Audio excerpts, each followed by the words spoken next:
those of us that have battled the darkness of tragedy, the darkness of trauma, the darkness of addiction, and then recovered our light through spiritual purification, become guiding lamps for others.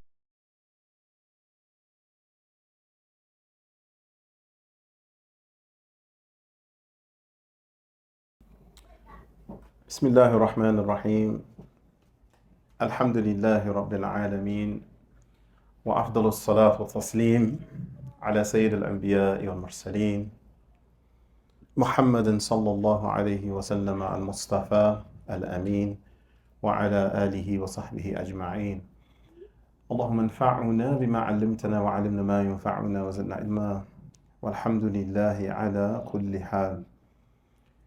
So inshallah, I'm going to give a short talk, inshallah, on ADAB. So I'll start this off by saying, or asking a question rather, why was Nabi Yunus, Ashab al-Hut, why was he thrown into the belly of the whale? Why did he end up in the belly of the whale? Like, what happened? MashaAllah. I love it when the youth are ready to answer the questions. Yes. What's your name? I know your name. I'm asking her. Dunya? Okay.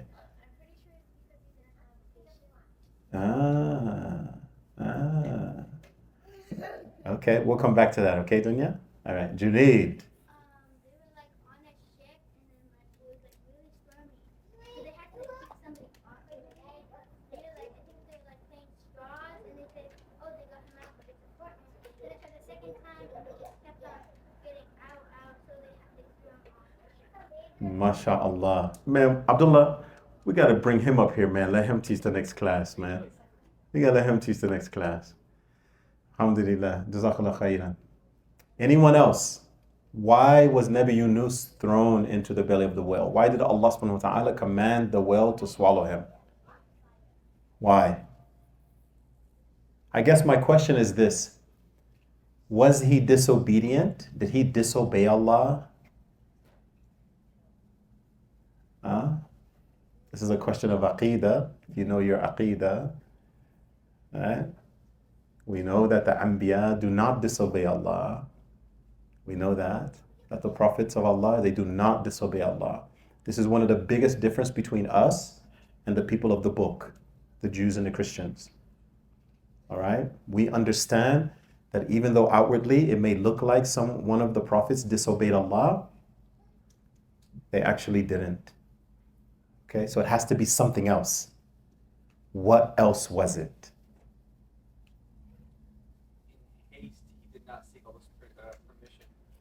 This is the answer right here. Abdullah said, in haste, he did not seek Allah's permission. Okay? He did not seek the permission of Allah subhanahu wa ta'ala. I like that shirt. National Sarcastic Society. Gonna get me one. This is correct. And this is bad adab. Okay? This is bad adab. This is bad manners. This is bad etiquette. All right? This is the wrong response at that level. All right? You're talking about someone who's chosen by Allah subhanahu wa ta'ala, and he has to always be mindful of Allah subhanahu wa ta'ala. Always. He cannot move when he wants to move. So it was not a matter of disobedience. It was a matter of disrespect. Okay? It was a matter of disrespect. He did not disobey Allah. So I know Junaid knows this, but basically, in the story, for those who might not know, very quickly, Allah subhanahu wa ta'ala revealed to him, Allah subhanahu wa ta'ala commanded him to go and teach these people. Go call these people to the oneness of God. He called them and he called them and he called them and he called them. Finally, Allah subhanahu wa ta'ala said, if they do not accept, I am going to cast them, I'm going to, within 3 days, if they don't accept, I'm going to punish them. The 3 days came. Nabi Yunus saw a storm coming on the horizon. So he knew what Allah had already revealed to him. So he said, man, I'm getting out of here.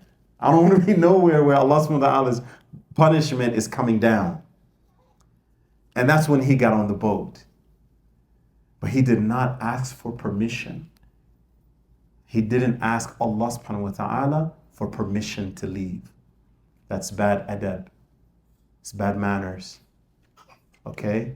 This is the reason why Rasulullah sallallahu alaihi wasallam, when they had finally decided to kill Rasulullah sallallahu alaihi wasallam, right? The Quraysh finally, they came up with a master plan. They said, we're going to take one young person from every tribe around Mecca. We're going to give them spears and then the blood will be on everybody's hand. Like they came up with like an assassination plan.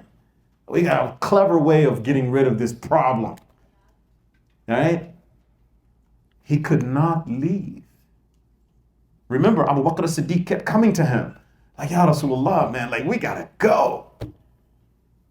And every day he would come and ask him, do we have permission yet? Do we have permission yet? Do we have permission yet? Rasulullah kept saying, no, no, no. Finally, Rasulullah came to him at a crazy time at night. And Abu Bakr as-Siddiq said, we got to have permission now. This the only reason why you're here at this time. It's time to go. And it was time to go because they were going to try to kill him that night. They were going to try to kill him that night. That's the proper way to be with Allah subhanahu wa ta'ala. To have proper adab, all right? To have the correct way of responding to situations that Allah subhanahu wa ta'ala puts you in.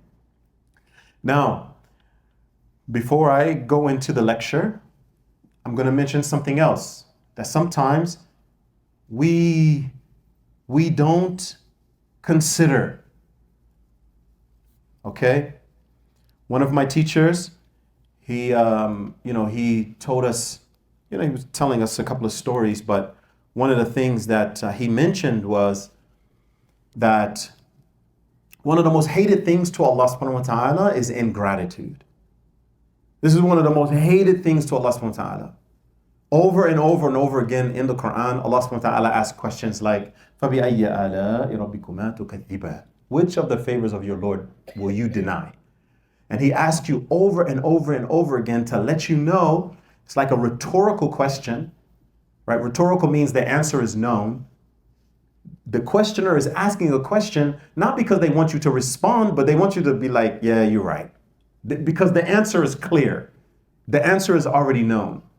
He asked this question over and over and over again in Surah Al-Rahman, just so that you can be, right? You can come to your senses. Just so you can come to your senses.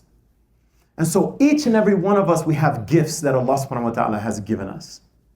I don't care who you are, I don't care where you're from, even if you're handicapped, there's something that Allah subhanahu wa ta'ala has given you. To not use those gifts properly is a type of disrespect to Allah subhanahu wa ta'ala.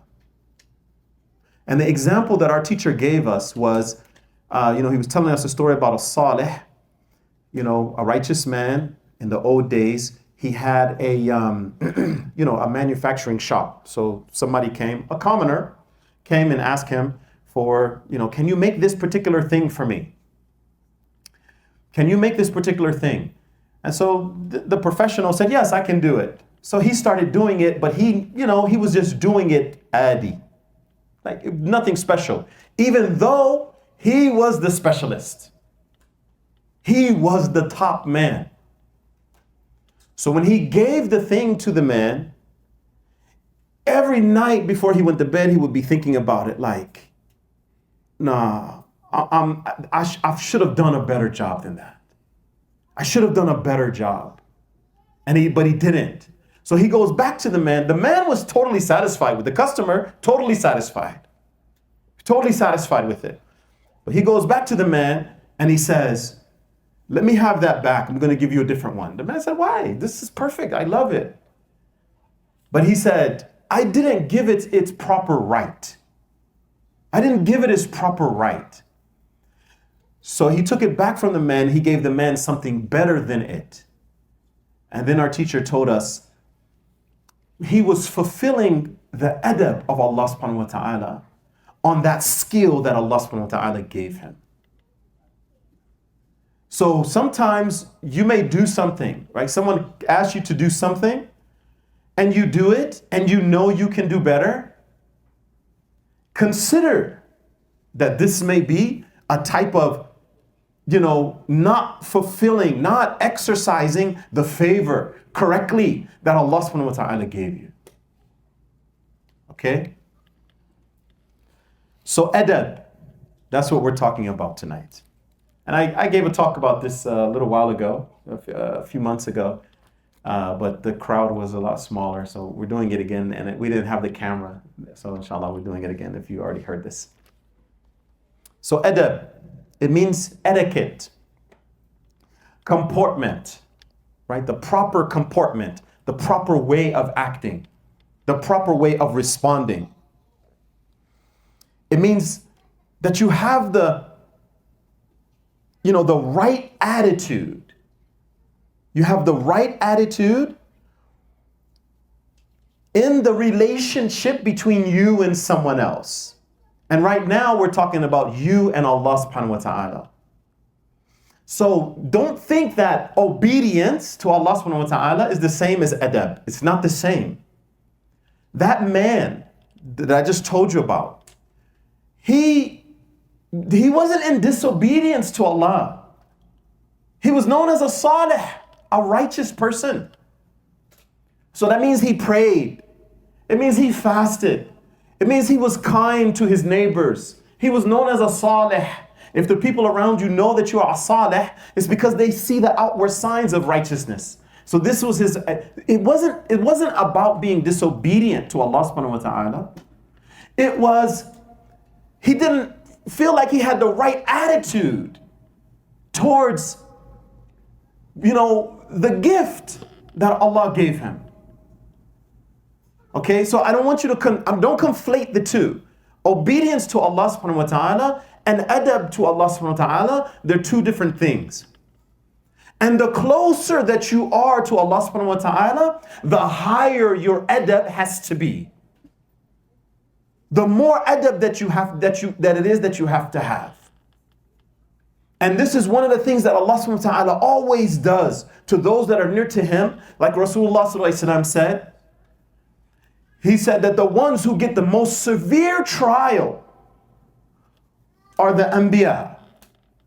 The prophets, they get the trial that's like, oh my God, how am I going to deal with this? But it's because of their rank with Allah. And Allah subhanahu wa ta'ala is expecting them to respond correctly. This is the whole point of abasa wa tawalla in the Quran. Abasa wa tawalla. He frowned and turned away. When the man came to him, it was a blind man. He came to Rasulullah sallallahu alaihi wasallam, and he was asking Rasulullah sallallahu alaihi wasallam a question while Rasulullah sallallahu alaihi wasallam was engaged in, a conversation with the Quraysh. So Rasulullah sallallahu alaihi wasallam is trying to tell them, give them all these proofs and try to get them to understand the deen. And the blind man comes asking a question. He's already a believer, but he comes and asks Rasulullah sallallahu alaihi wasallam a question. And Rasulullah sallallahu alaihi wasallam felt like this is not really the time. This is not really the time. And so as we know now, the surah was revealed.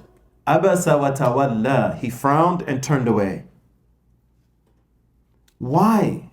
If you read the commentary, that is not what Allah subhanahu wa ta'ala expected from one of His messengers. When somebody whose faith, they need an answer to something that's driving them in their heart. And so Allah subhanahu wa ta'ala, right, in the third person, because some of the ulama say if he would have addressed Rasulullah sallallahu alaihi wasallam directly, like you frowned and you turned away, he didn't. He said he frowned and turned away. And the ulama say if he would have said you frowned and you turned away, like Rasulullah sallallahu alaihi wasallam would have been destroyed. He would have been destroyed, like this direct admonition from Allah subhanahu wa ta'ala. But he did it in the third person. He frowned and turned away. That's a type of adab, believe it or not.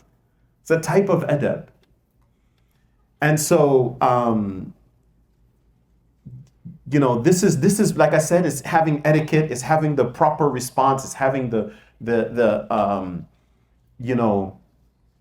is having the correct behavior. You should know this, that in the books of adab, they're usually categorized in two categories. There's this adab that you have to have with Allah subhanahu wa ta'ala, and then there's adab that you have to have with all of the creation of Allah. Okay? So there's this proper comportment, there's this proper response that you have to have with Allah, especially when it comes to things you don't like. So when Allah subhanahu wa ta'ala is overpowering, when you want something and Allah has decided something else, have the correct response. Have the correct response. Have adab with Allah subhanahu wa ta'ala. When that overpowering, in other words, when things go the way, and everything will always go the way that Allah subhanahu wa ta'ala wants it, beware of that creeping into your heart. Why did he do this to me? Why me? Right? Why is everybody else? This is bad adab, bad adab with Allah subhanahu wa ta'ala. This is bad adab. Okay? So inshallah, I want to tell you, about the Bishr al-Hafi. Bishr al-Hafi.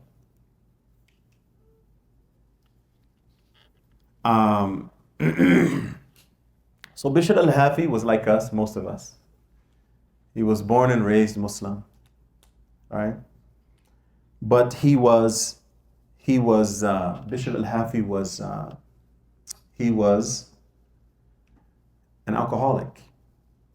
He used to drink. Bishr al-Hafi. His name is in all of the early books on spirituality, all of the early books. Bishr al-Hafi. Hafi means barefoot, because he used to walk around barefoot. And I'll tell you why in a minute. So one day he was walking while he was drunk. He was walking while he was drunk. But he came across a piece of paper that had the Ismullah on it. The Ismullah. Right? Where is it? Is there one here? On the right side. Okay, so that's the Ismullah right there. All right? It has the name of Allah subhanahu wa ta'ala written on it. And even though he was drunk at the time, he stopped and picked it up, he folded it up, and he put it in his pocket. The paper with the Ismullah, because he felt like it did not deserve to be on the ground. It didn't deserve to be on the ground. So he took it home, he perfumed it, a piece of paper that somebody threw away. He took it home, he perfumed it, and put it in a high place. Remember, this is a man who's intoxicated. But he had that much reverence of Allah in his heart.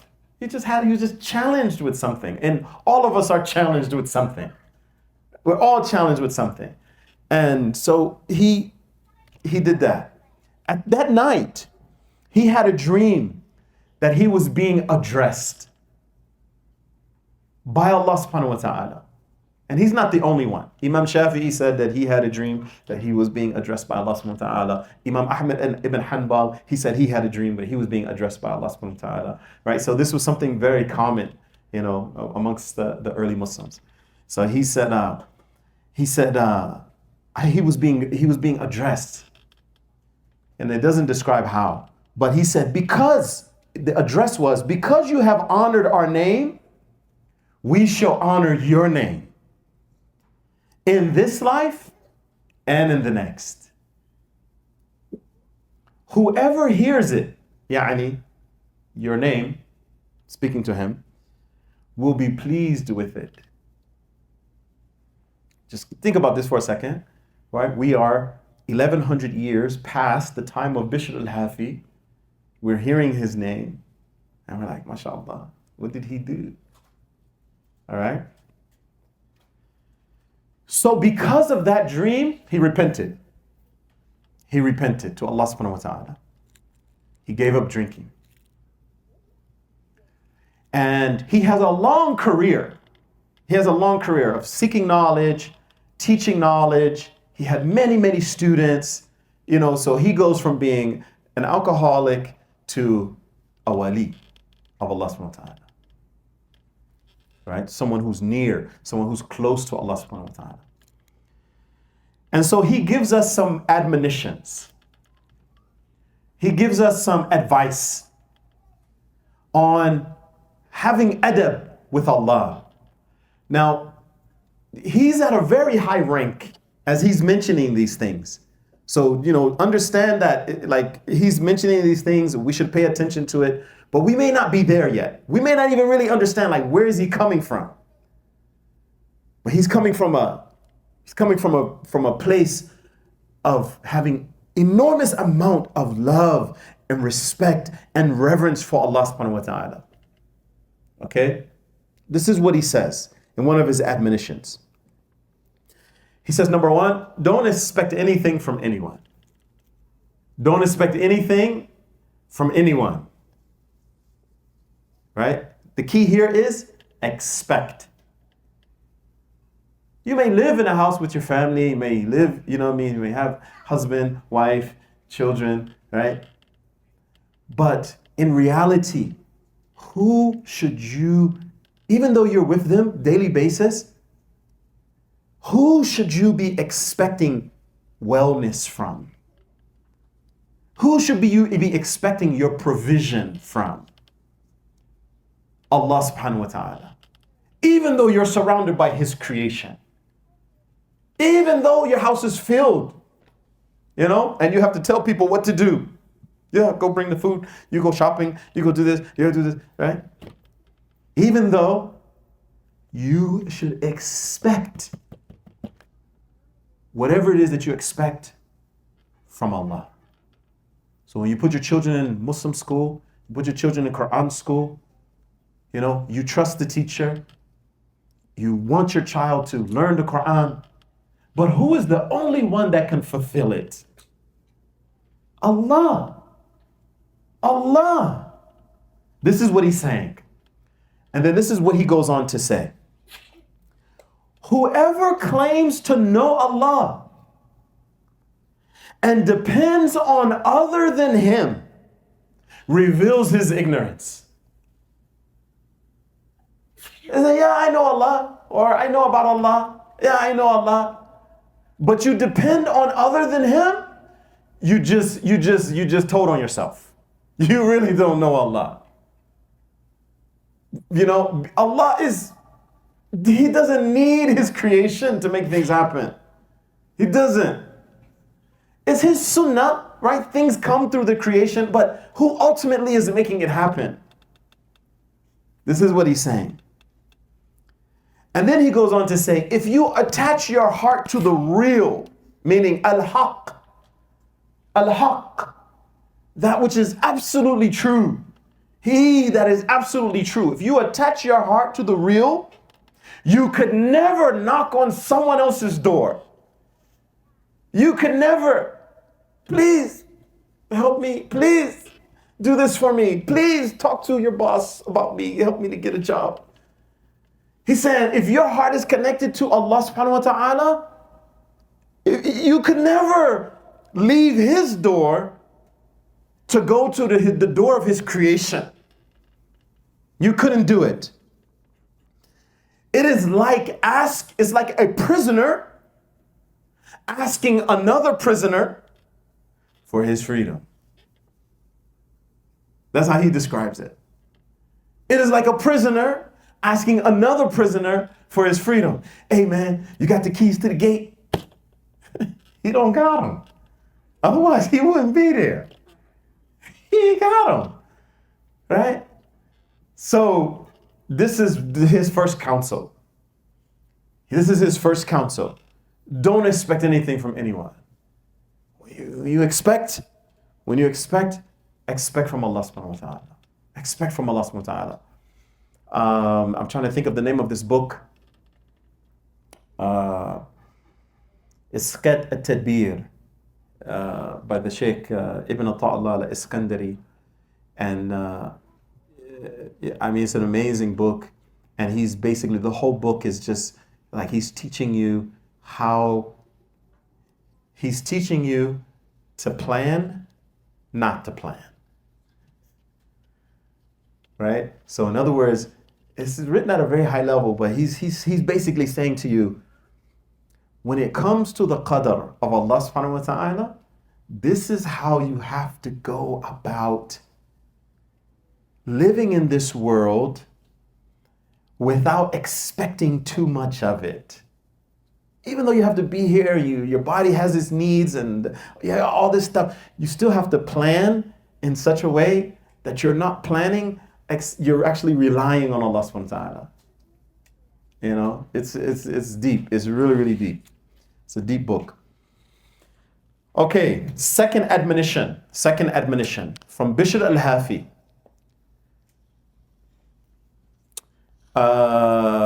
Hafi, like I said, it means to walk, it means that he was barefoot.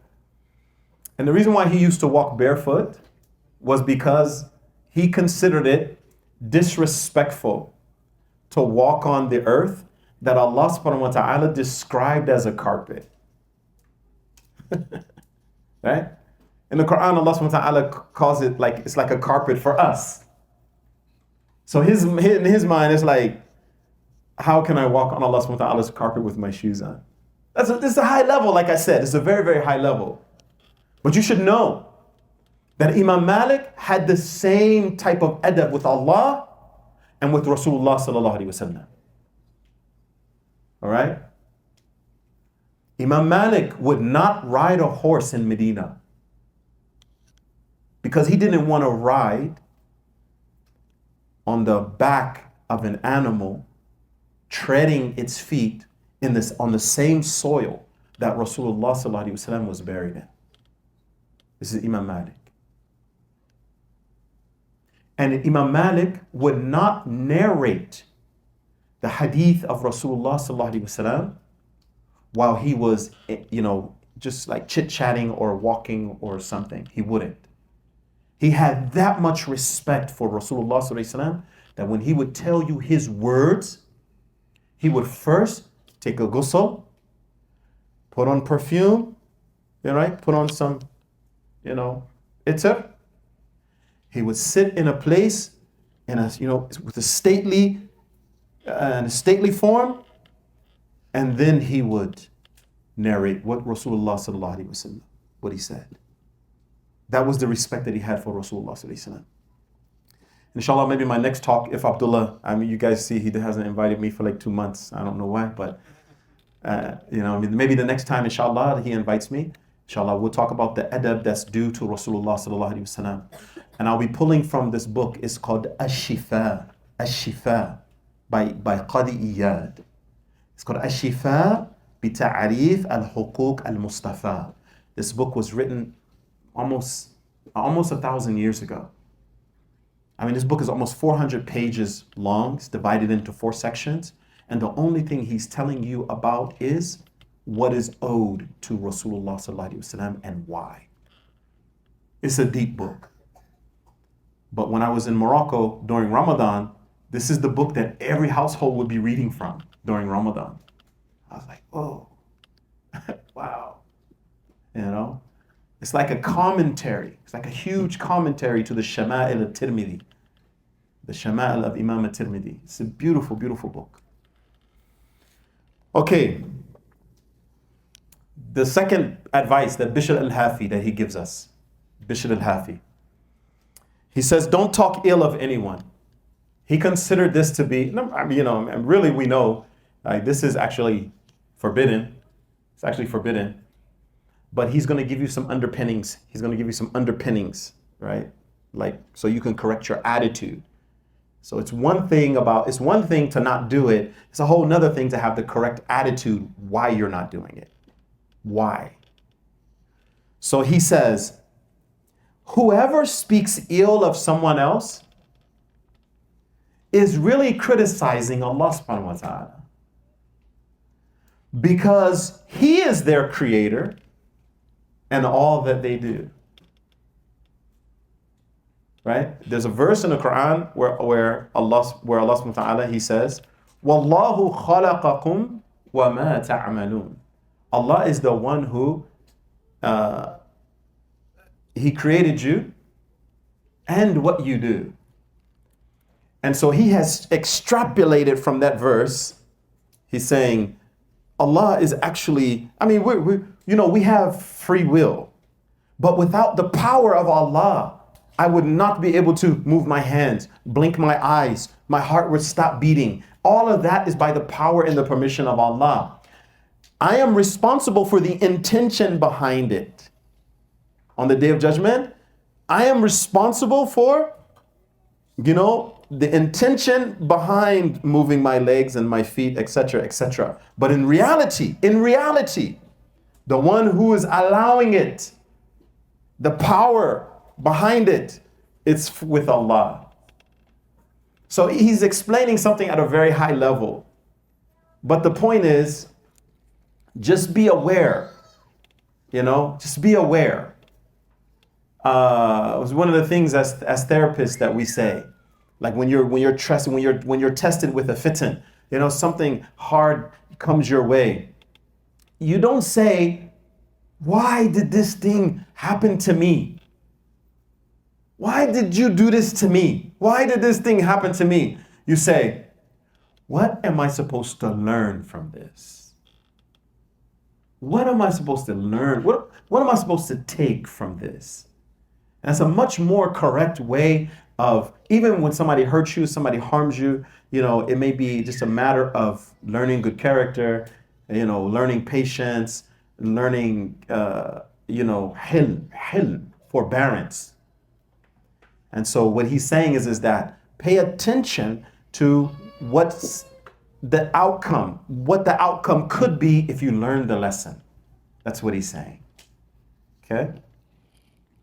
And lastly, he says, don't be greedy for the sustenance of other people. Right? The sustenance is not just money. The sustenance, it can be your friends. It can be your time. It includes money and property and wealth and clothes and things like that. Yes, that's part of it, but that's not just it. It's also like your suhbah, your who you keep company with. You may see someone get married and you're like, how did he get her? Or how did she get him? Because Allah is Ar-Razaq, that's why. Right? Allah is the one. This is what he's saying. He's saying, don't be greedy for the sustenance of men. If you do that, you really don't understand. You don't understand. You're going through the motions. You're harming yourself for no reason. Because it is Allah subhanahu wa ta'ala who has arranged these affairs. It is Allah. So he goes on to say, if someone gives to you, someone gives you something, know that it is really Allah who's the real giver. It is Allah who's the real giver. Know that. And then he says, if someone tries to give you, thinking that it is actually theirs, I'm going to do this for you, I'm going to do that for you,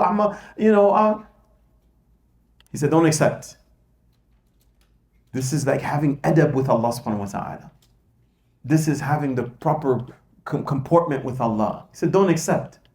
because it's almost as if you're being complicit, right? You're agreeing that the person is the real giver, not Allah subhanahu wa ta'ala. That's what he's saying. And of course, I'm not gonna lie. If somebody walk in here right now and be like, here's $10,000, man, but I'm giving it to you and I'm gonna have a hard time. I'm not gonna lie. Right? But this is the Imam. He's at a high level. He's trying to give us the game. He's trying to say, man, look, don't disrespect Allah subhanahu wa ta'ala. Have adab with Allah. Have adab with Allah subhanahu wa ta'ala. Okay? And this is something else that he said. And so let me give you a little bit of background before I explain this. He's using terminology, right? The salik. The salik is like, the traveler who's seeking something, the seeker. So he's basically saying that we are all on this path of suluk, right? We are trying to find our nearness to Allah subhanahu wa ta'ala. Okay, this is the language that he's using.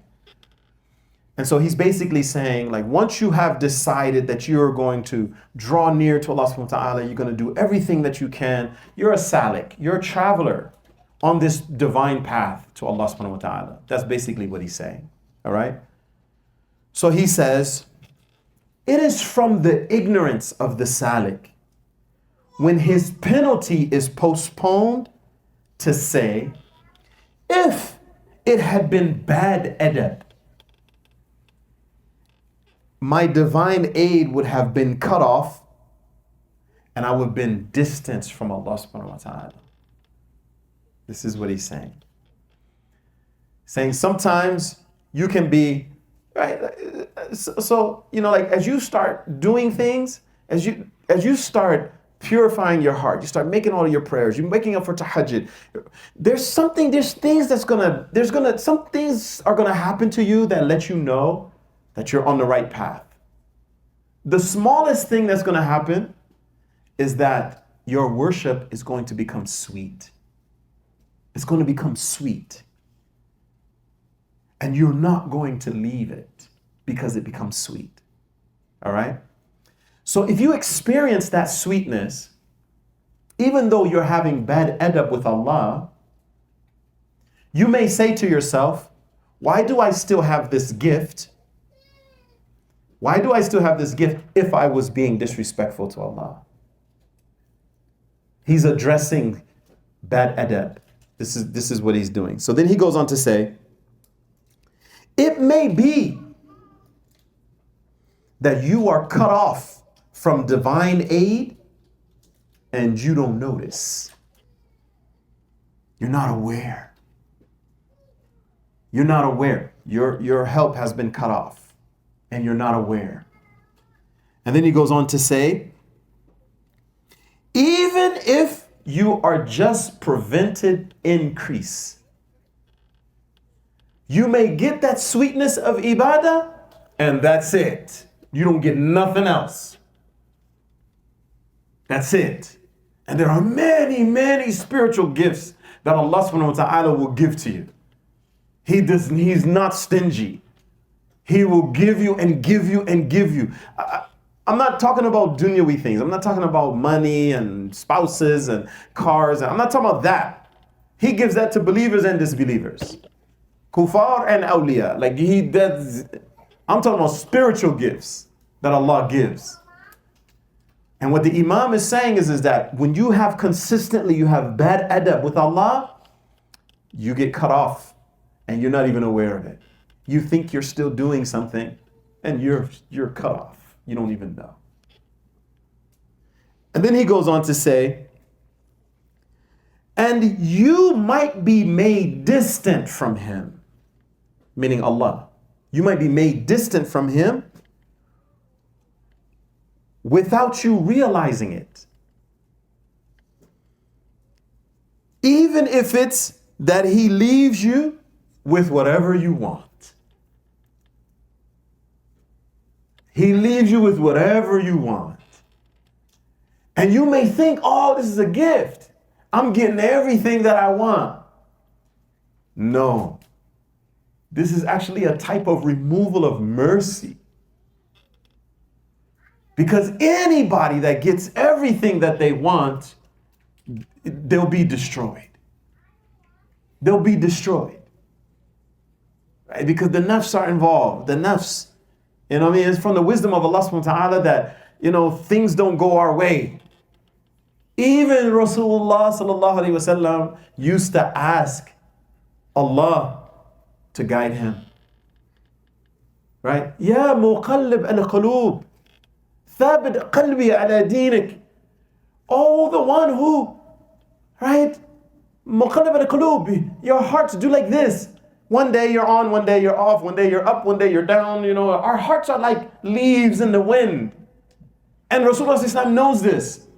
So he's saying, oh, the one who makes the hearts do like this, make me firm on this deen.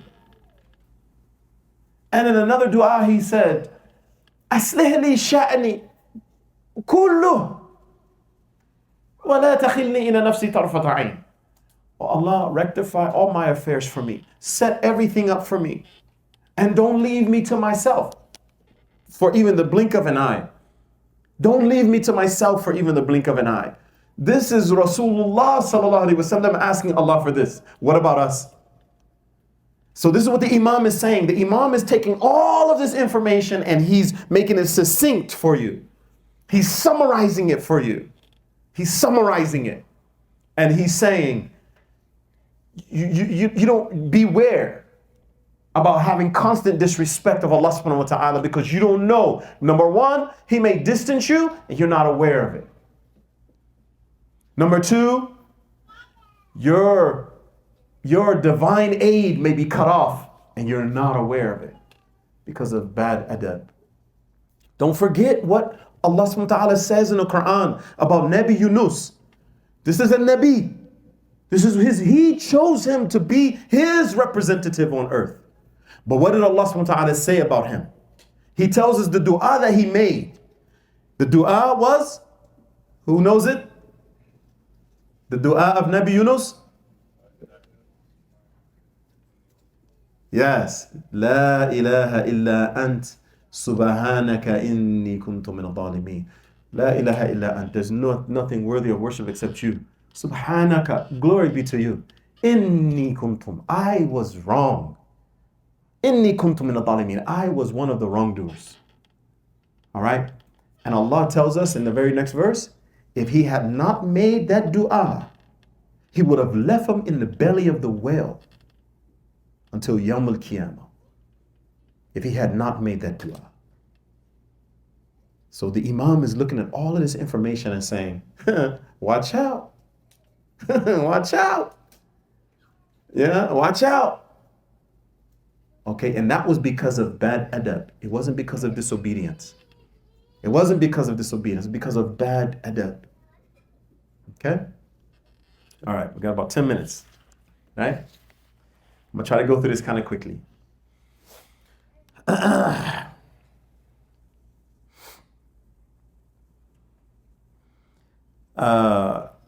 Abu al-Bas al-Mursi, famous sheikh, was living in Egypt for some time.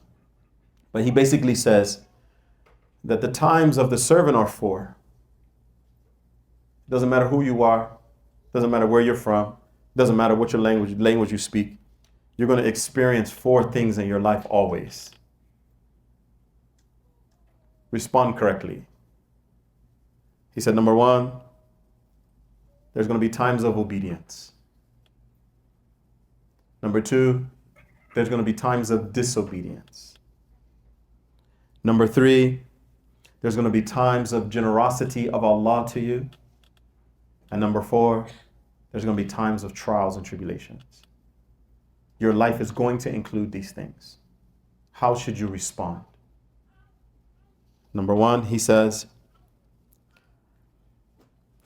during the time of obedience, when you have the spiritual strength to make your salat, your fast during Ramadan, wake up for tahajjud, when you have strength to obey Allah, Witness his generosity on you. Right? Don't be like shaitan. Like, I did it. I'm the man. I'm the woman. It's all about me. Don't do that. Witness that is Allah subhanahu wa ta'ala who has facilitated that for you. That's what he's saying. When you find that you're obedient, witness Allah. Witness his generosity to you. And that's a whole nother topic, right? Just that. The difference between the hal of a person and the maqam of a person that a person reaches. Inshallah, maybe if he invites me back, we'll talk about it. Number 2, when Allah has been generous to you, things are going your way, everything is easy, things are falling into place. Be grateful. Be grateful.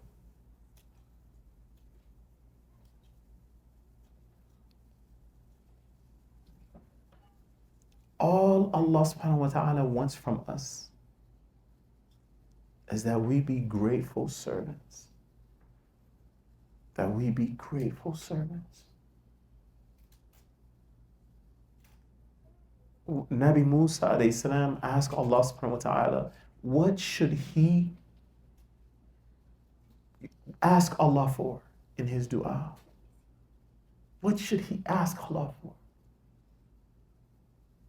And Allah revealed to him, even for the salt that you put on your bread. And Rasulullah said, Allah is satisfied with the servant when he eats and drinks and is thankful. That's all Allah subhanahu wa ta'ala wants from us. So when things go your way, things are easy, be thankful.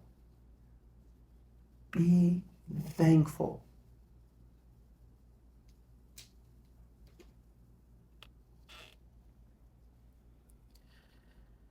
And he said, when you find yourself in disobedience, you must realize tawbah. You must realize tawbah. You have to come to Allah as a penitent servant. Come ask Allah for forgiveness, begging Him to pardon you. Just try to find one time during the night when your heart is calm and you're not distracted by a lot of different things. Try to make the words and your heart one. And say, إِنَّكَ أَفُوٌ تَحِبُّ الْأَفْوَاءَ فَاعْفُ عَنِّي. You are afu. You're the pardoner. Right? When somebody pardons you, they don't hold anything against you. It won't be brought up. Tahibbul afwa. You love to pardon. Fa'fu anni. So pardon me and mean it. And Allah subhanahu wa ta'ala will forgive you. Allah subhanahu wa ta'ala will forgive you. And if you find that you can't make your heart agree with your tongue, keep doing it until it agrees. Keep saying with your tongue what you're trying to express with your heart until the two become one. This is what the Imam is saying. And lastly, when the trials and tribulations fall upon you, and they're coming, no doubt about it. You're going to be tested. You're going to have problems. Be patient. This is adab with Allah subhanahu wa ta'ala. If you are obedient, witness His generosity. Don't witness yourself. Look what I'm doing. Look who I am. No, witness His generosity. If you find yourself disobedient, make tawbah. If you find that things are going your way, everything is good, be thankful. Just be thankful. And when the trials and tribulations hit, be patient. Are there any questions?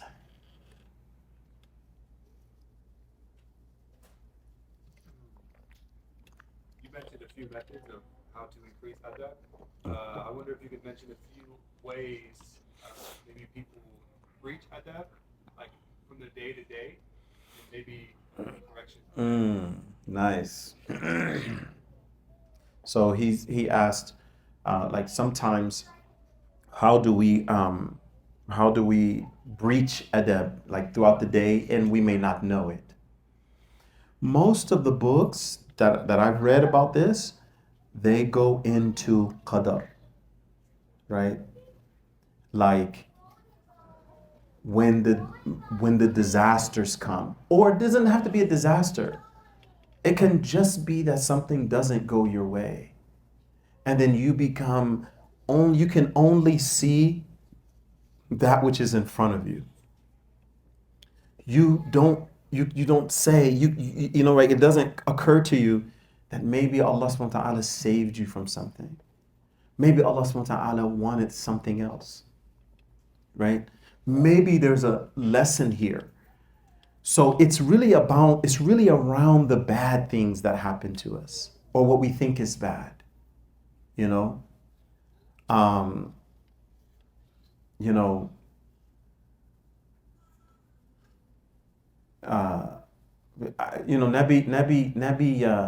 Yusuf alayhi salam. This is his whole story. His whole story. I mean, he was innocent from beginning to end. He didn't do anything to his brothers to make them throw him in the well. They threw him in the well. Then they sold him into slavery to the caravan. Then he was in Egypt and was made a slave. And then when he was in the house of the woman, she was chasing him and lied about him chasing her. This would destroy us. You know, we would consider our family treacherous, and I don't want to talk to them. I don't want to speak to them. And he just kept having adab with Allah subhanahu wa ta'ala. Adab, adab, adab. He never once in the Quran does he say, why me? Never once. As a matter of fact, he says, Ya Allah, what they're calling me to, prison is better than that. Prison is better than that. Put me in jail. And now the ulama do say about his story that there was a breach of adab when some of the ulama, right? Some of them, they say there was a breach of adab when, he interpreted the dream for one of the people that was incarcerated. And then he said to him when he was getting ready to get out, remind me to your king. Like, tell him about me. I'm in here. I'm innocent. And then the next verse says, he stayed for a few more years. And some of the ulama say because he went to the person instead of Allah subhanahu wa ta'ala. So a lot of times, in the literature, it's usually about that. Another thing is when we plan, right? Allah taught us this. Allah is teaching us adab in the Quran. Don't say something that you're going to do on the morrow, that you're going to do in the future, except that you say, inshallah.